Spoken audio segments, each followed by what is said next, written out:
Hello guys, welcome back to my channel. आज की class में हम एक्सरसाइज 10.3 का क्वेश्चन नंबर 3 सॉल्व करेंगे। तो चलिए शुरू करते हैं।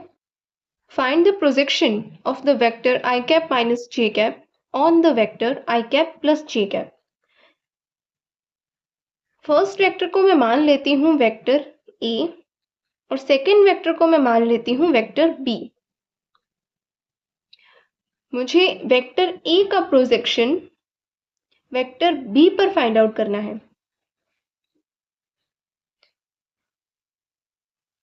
Projection of vector A on vector B, इसका फॉर्मूला क्या होता है?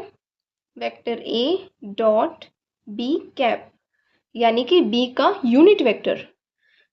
अब बी का यूनिट वेक्टर क्या होता है? Vector B upon magnitude of vector B. तो ये वैल्यू हम यहाँ पुट कर देते हैं। Vector A dot vector B upon magnitude of vector B, इसे हम लिख सकते हैं 1 upon mode of vector B vector A dot vector B. तो सबसे पहले हम वेक्टर बी का मैग्नीट्यूड फाइंड आउट करते हैं।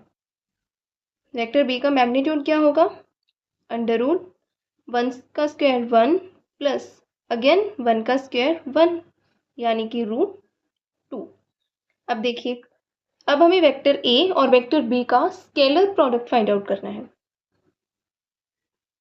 Vector A dot vector B, vector A क्या है? I cap minus j cap dot vector B क्या है? I cap plus j cap. I cap का मल्टीप्लाई आई कैप से 1 प्लस जे कैप का जे cap से -1 इंटू 1 -1, ये हो गया 0। तो जब हम ये वैल्यूज इसमें पुट करते हैं तो ये क्या होगा? 0 अपॉन √2, यानी कि 0। तो ओके फ्रेंड्स, आज के लिए इतना ही। आपको वीडियोस पसंद आ रहे हैं then please like share and comment.